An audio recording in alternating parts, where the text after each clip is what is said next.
Okay, thanks. No worries. Give me a heads up when we started. Yeah, I'll let you know.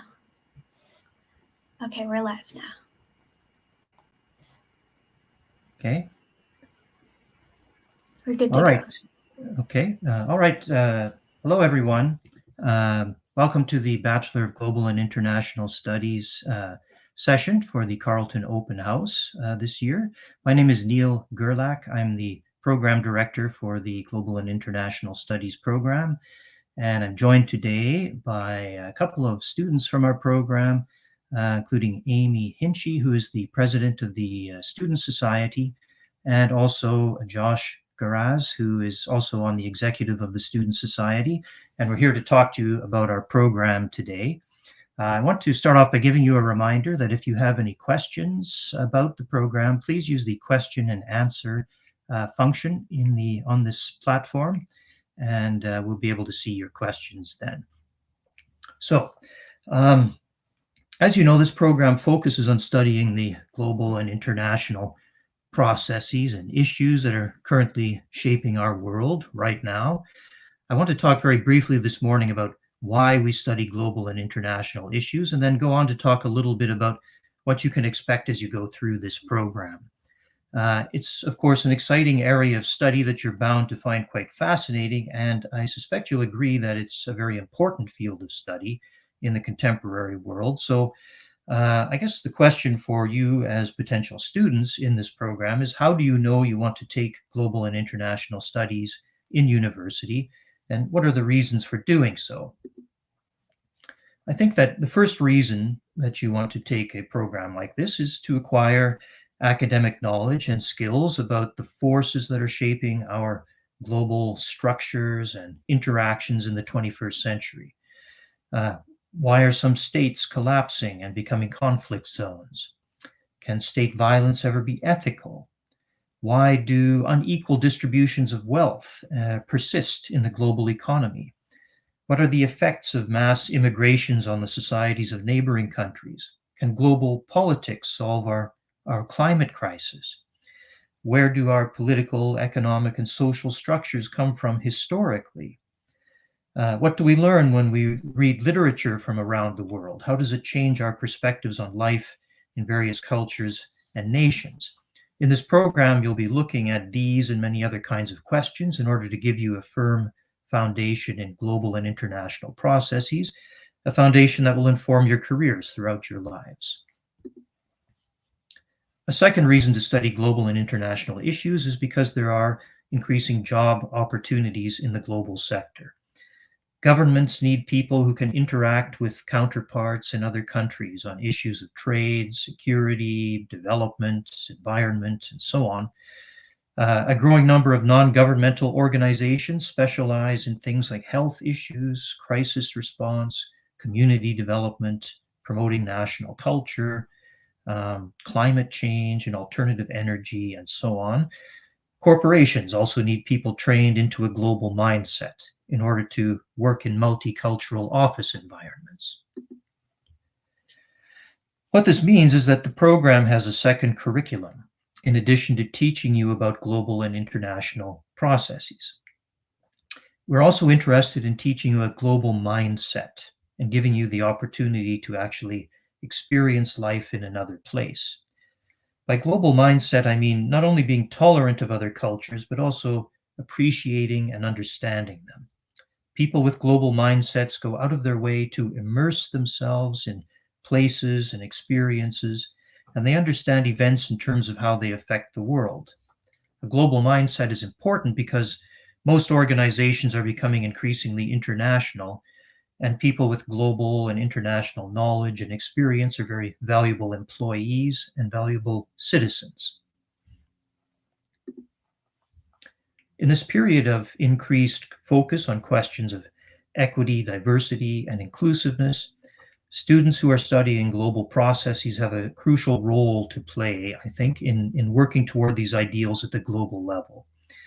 The future will be shaped by people with a global mindset who put it into practice in global institutions and through development work at the local level around the world.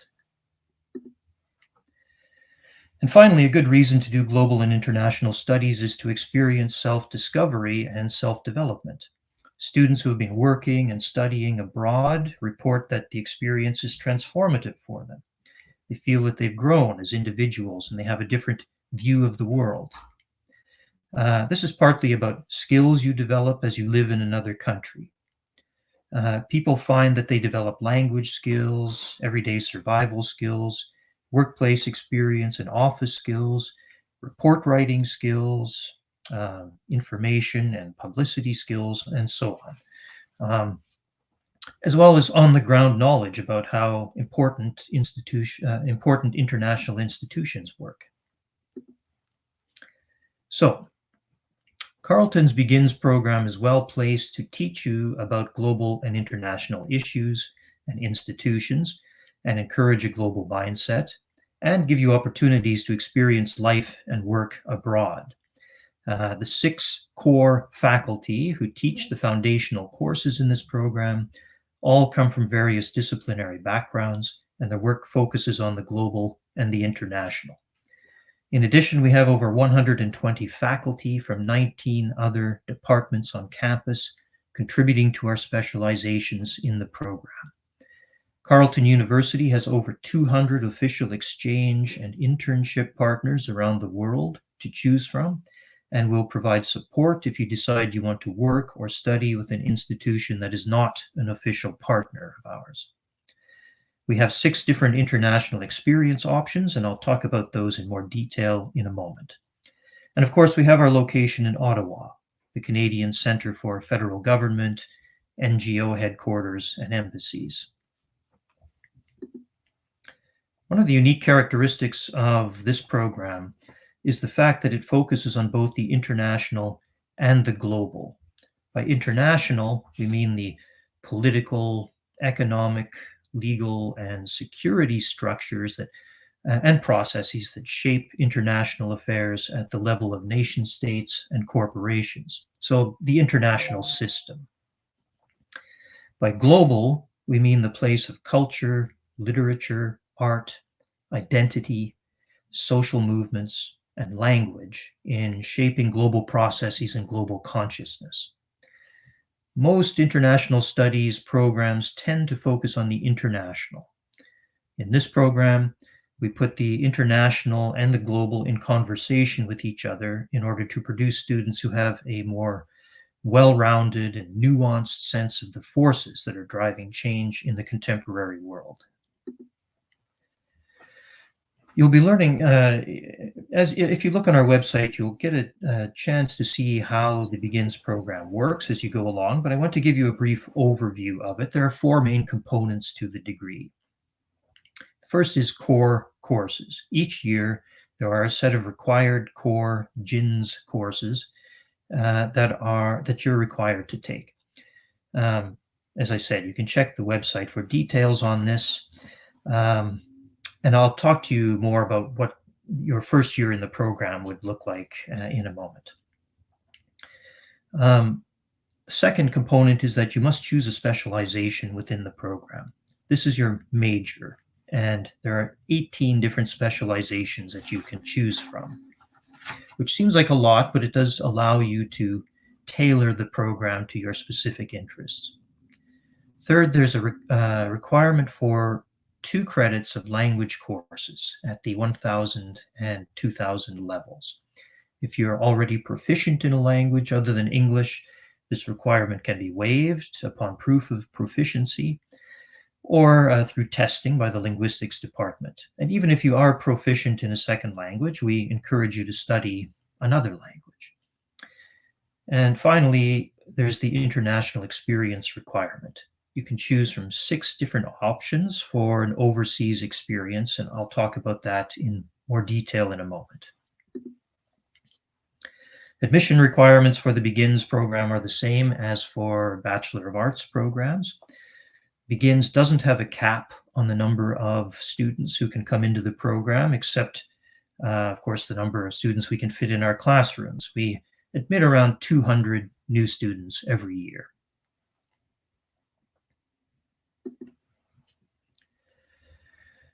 The Begins program, I'll just briefly mention, offers entrance scholarships to international certificate program students coming into our program.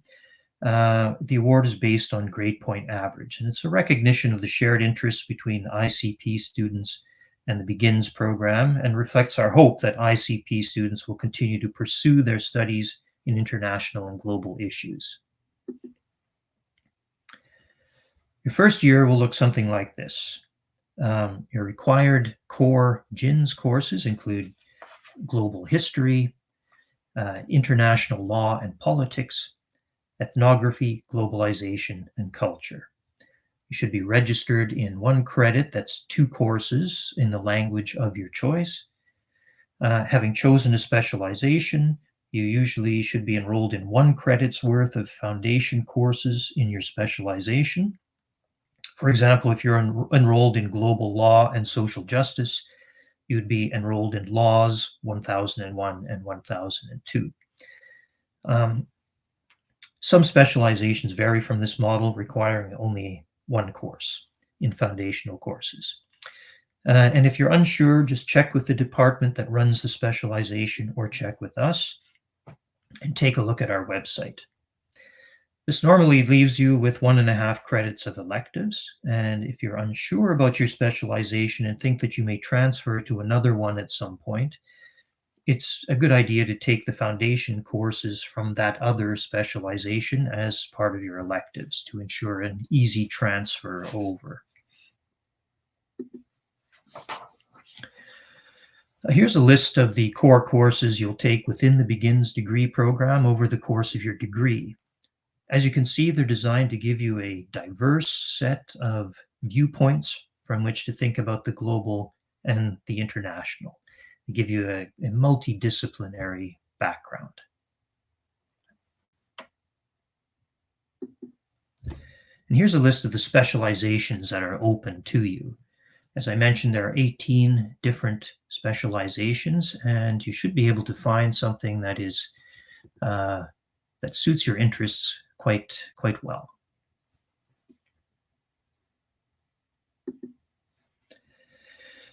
The international experience requirement usually comes in the spring and summer after your 3rd year. And there are 6 options that I'll just very briefly mention here. One is international exchange, which involves taking courses at a university outside of Canada, either for 1 semester or 2 if you wish. You pay Carleton tuition if it is a member university. Second option, letter of permission, is an exchange with a university that is not a partner, and there you would pay that university's tuition. The third option is international work placements, which are unpaid internships at organizations in different parts of the world. Carleton has a number of partnerships with overseas organizations and assist students who want to set up a placement with non-partner organizations as well. Experiential learning abroad is a course taught by a Carleton professor where the class travels to another country as part of the course and participates in development projects. There are a number of Carleton courses taught abroad as well. Begins offers one in which the destination varies from year to year. In the past couple of years, classes have traveled to The Hague in the Netherlands to study the International Criminal Court, meet with officials who work at that court, traveled to Germany to study immigration into the EU. We had a course planned to go to South Africa to study the post-apartheid characteristics of South Africa. However, that was scheduled for summer of 2020 and was canceled because of the pandemic. There are other Carleton courses taught abroad in other departments, and Begin students are eligible to take those as well. The final option is the Global and International Group Project, and this is for people who can't travel abroad for whatever reason. It involves working through online platforms with a group in another country that is working on a development project. So over the past couple of years, this class has worked with groups in Peru and in several African countries. There are, of course, costs involved for travel, accommodation, and food associated with these courses, and there is a bursary for all Begin students to help with these costs.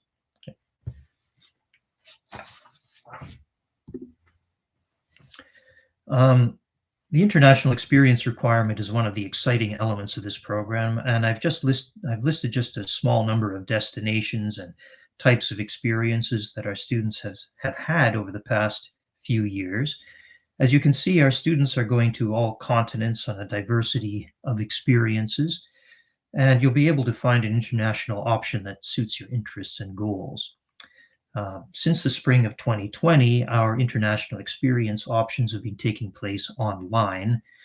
I think that's not going to be so much of an issue for incoming students next year, I hope. But if in the future online options are required, they are in place. These include um, online work internships where students work remotely for an overseas employer, or a globally focused local employer while remaining at home, still gaining valuable job skills and contacts that will help them in their future careers.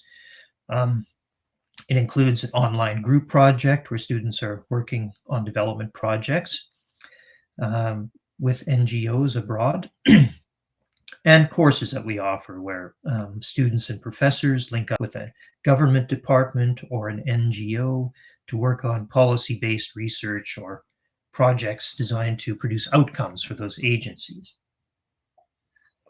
So we are equipped for online work, but as I say, our hope is that that's not going to be required for too much longer. One thing I want to mention as well is that we're very interested in what happens to our students after they graduate, and with that in mind, we have professional development programs that students can sign up for. This consists of a set of activities designed to prepare students for the job market, particularly as it relates to working in the global field. Students who participate in this program receive a certificate that designates them as having gone through the program. The idea is to introduce students to Ottawa practitioners who work in the students' field of interest, give them some experiential learning about what goes on in workplaces, teach them best practices about how to present themselves in the job market, and give them an introduction to some of the skills involved in professional work so that they're more job ready when they graduate. That sums up the major elements of the program. I hope I've answered most of your questions going through this. So for more information, please check out this web address, and always feel free to contact us by email or by phone. We're always happy to hear from you. So good luck, and we hope to see you in the near future. I'm just going to stop sharing my screen here and turn things over to Amy. Awesome. Okay, hello everybody. I hope you enjoyed that very informative session with Dr. Gerlach. Just a reminder as well, if you have questions for Dr. Gerlach or for myself and Josh as students in the programs, make sure you put those in the Q&A tab. We'll get to those very shortly, but first, Josh and I wanted to talk a little bit about student life in the program. So as Dr. Gerlach mentioned at the beginning, my name is Amy Hinchy. I am the president of the Beacon Student Society. I'm currently in my 4th year, so just wrapping up the Beacons program. I'll have Josh introduce himself in a second, but first I just wanted to talk a little bit about our student society and sort of what we do. The Beacon Student Society, we've been around for about as long as the program has. It was formed in 2015.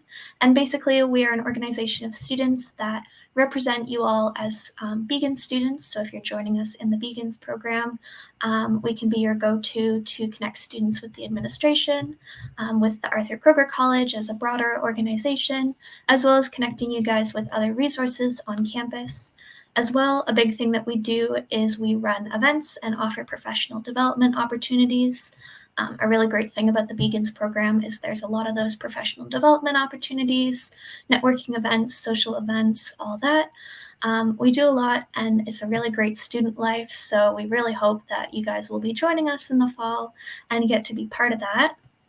On our society, we have a president, we have VPs in various portfolios, and we also have representatives for each year. So I'm going to have Josh talk a little bit more about some of our events and some of our year representatives as well. So, sorry, as Amy said, my name is Josh Garaz. I'm the VP Academic for the Beacon Student Society. So in our society, we have 9 people in total, the 5 executives, so the president and 4 VPs. And we also have 4 year representatives. So each year kind of gets their own little representative. The year rep elections are at the start of the year, so kind of towards the end of September. Basically, they're responsible for running events and just sort of representing their year's interests on the student society. So I know so far they've kind of been responsible for running study sessions, and that's like the main sort of event that they'll run. So study sessions for midterms and final exams. I know this year our first year rep was really involved in doing that. So that's kind of what they're responsible for. Sorry, I'm just looking at another document here. Yeah,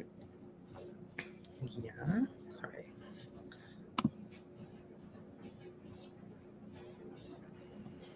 Do you want to speak to some of the events that we've been doing this year? Oh yeah, sorry. So in terms of other events, so I'm kind of responsible for running academic events. So I also help out with the study sessions and sort of other events that kind of enrich the academic life of students. So one major sort of event that we've done this year are embassy tours. So a big part of our program is global outreach and foreign policy, like learning about foreign policy, learning about sort of how the world works in that sense. So this week we visited the embassy of Brazil and the embassy of Sweden. So we were able to sort of speak to the staff at the embassy. We were even lucky enough to speak to the ambassador of Sweden. When we were there, just kind of learning more about, the functions of an embassy. We even learned about study abroad opportunities in Sweden. So for your IER, learning more about what that would look like. In terms of other events, we have a lot of social events. So I'm not responsible for planning those. Our VP Social is responsible for handling those. So this year we've kind of done a lot more online in terms of meeting on Zoom. So far we've done some game nights. I know we did a specific game night for Halloween. But sort of as we move back into in-person and sort of return to the norm, we're hoping to return to some of our more traditional social events like coffee houses, talent shows, pub nights, and just like general meetups, just so you can kind of get more familiar with the people in your program and just sort of be more a part of our family at Begins.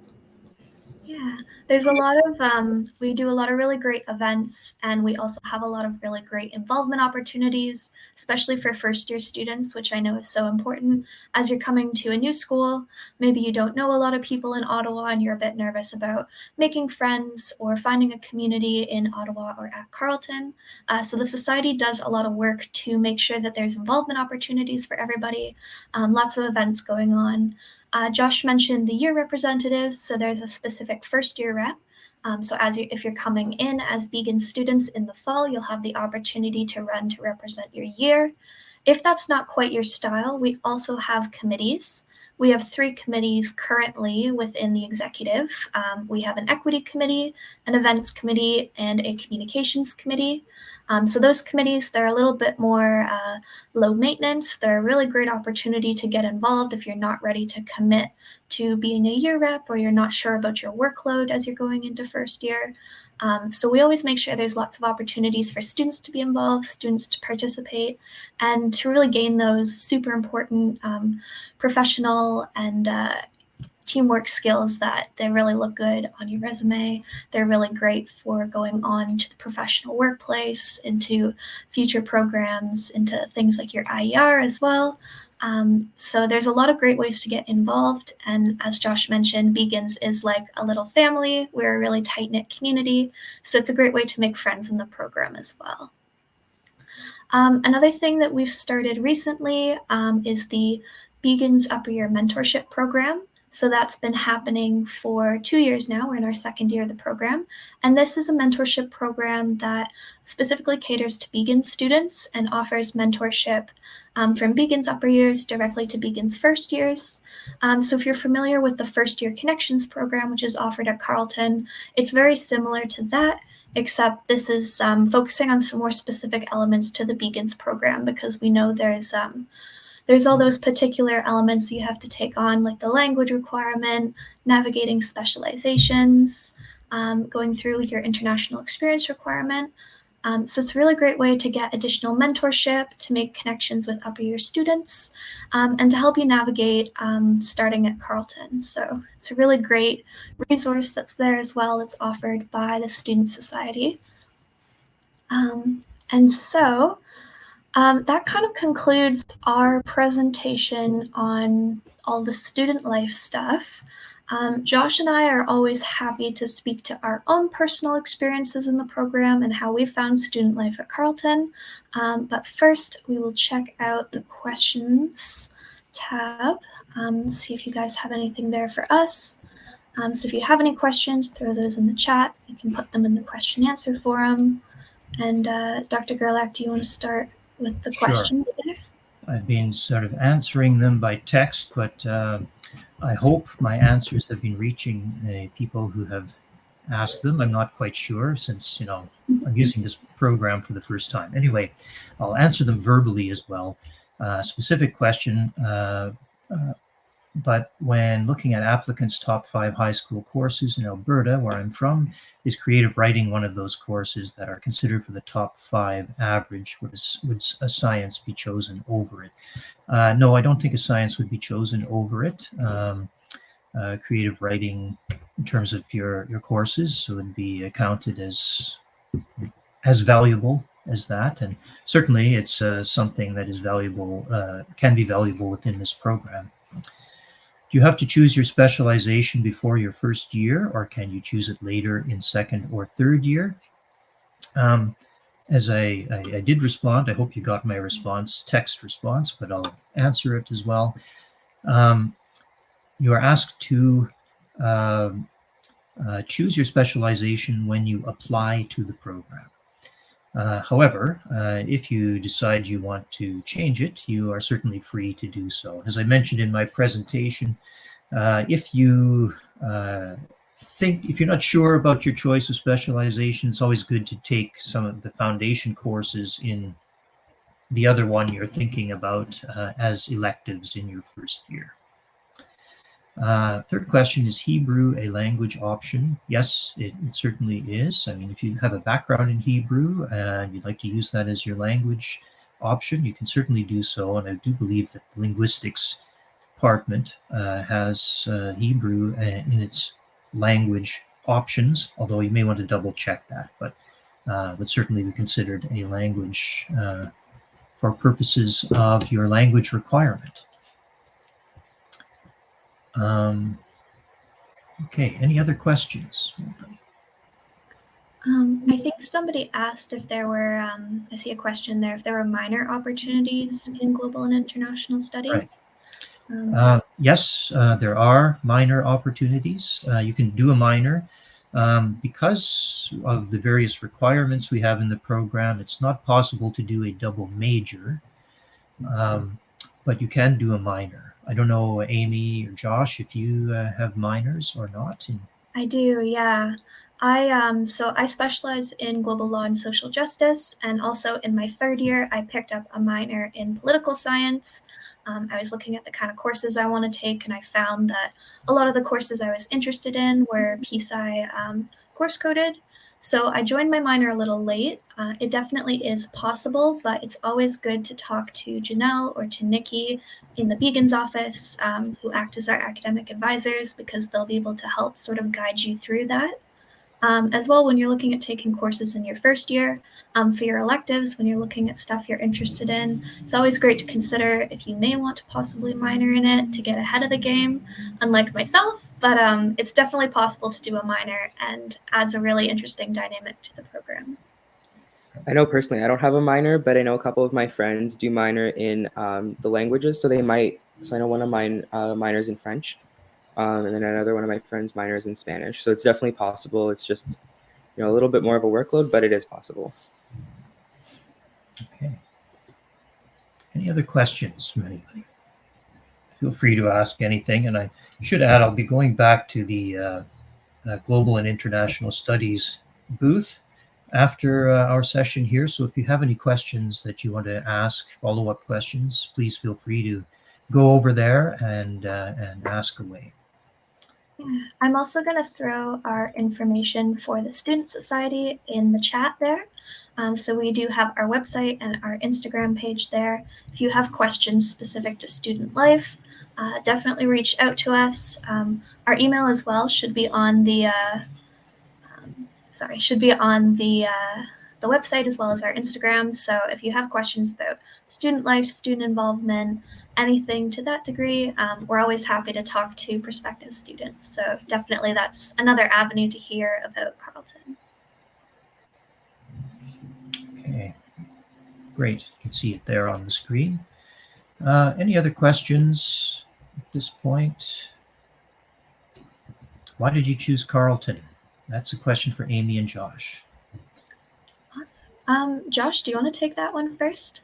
Yeah, I'll go ahead. I chose Carleton just because I found it was a lot more social than the other universities I visited. So I visited quite a bit of universities, and I found even just walking around campus, I saw everyone was talking to each other. There's always big groups of people, and even my tour guide kind of spoke a lot to the social aspect of Carleton.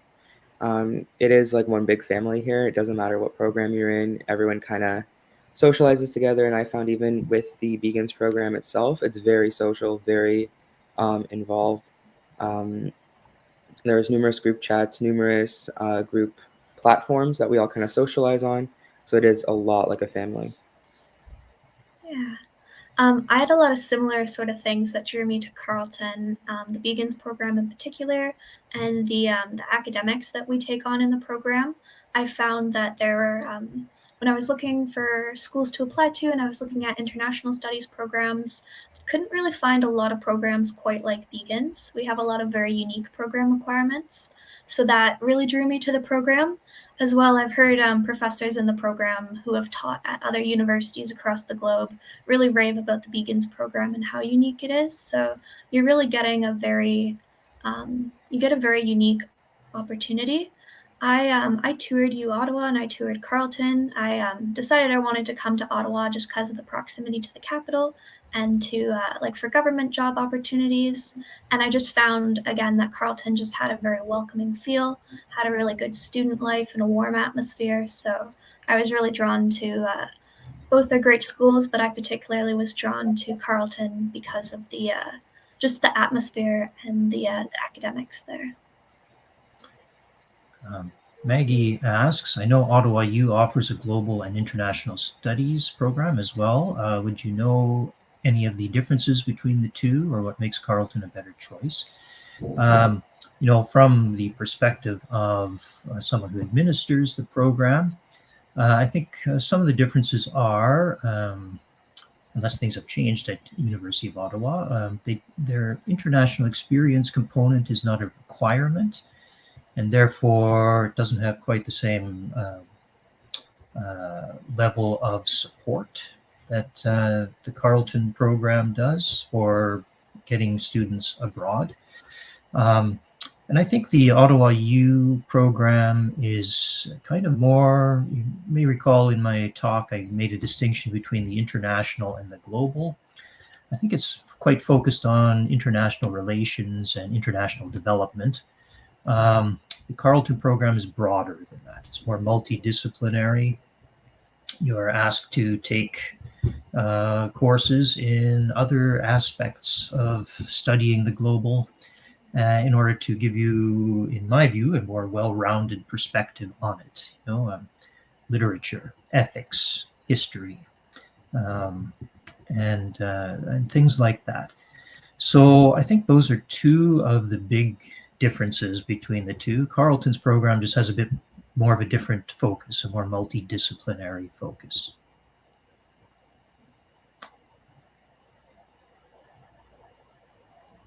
Anything else? people would like to ask before we're kicked off of our time. Japanese 30 or any other 30 level language course be a grade 12 course considered for your application. Assuming you mean Japanese, grade 12 Japanese, is that, am I understanding correctly? If so, consider for your application, if you are asking if it would be considered as an equivalent to one of the university courses here, I believe it would. That is a question you might want to ask of the linguistics department, but I believe that grade 12 Japanese would be considered the equivalent of, a 1000 level course at university. So it might count as a credit already towards your language requirement, but we'd want to double check that for sure. You could either contact us in the Begins program and we can find that out for you, or you could contact the linguistics department directly.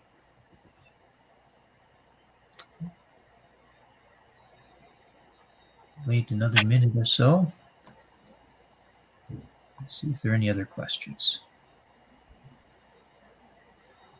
I think another really great thing about Begins that I've found is it's really the program's relatively new, but it is very well recognized.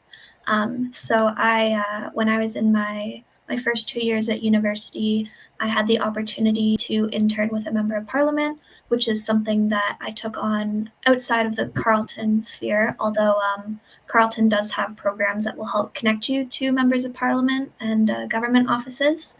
But when I was speaking with my MP and was telling her how I was coming to Carleton to study global and international studies, she immediately recognized the program and then had offered me a position to come work in her office. So it was a really great opportunity for me, and just shows how people outside of Carleton, they recognize the program, they understand the degree of the program, the kind of stuff that we're learning, and how important the topics in Begins are to those careers in the global and international sphere. So it's definitely a very great program. I've really enjoyed my 4 years here. So I agree with Amy. I know on our embassy tour this week to the Embassy of Brazil, they did make note that we are the #1 international relations program, apparently in Canada. So it is recognized even globally as a good program. Yeah, and I think what Amy and Josh have said really highlights the importance of having this program in Ottawa, where these kinds of parliament, embassies, government departments are literally just down the street from us. That does make a difference and does give us a unique access, I think, to these kinds of opportunities for students.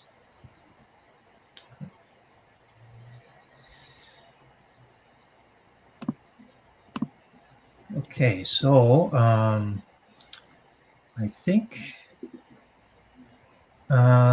if there are no other questions, then I think we'll wrap it up at this point. Thank you, everybody, for coming to our session today. It's much appreciated.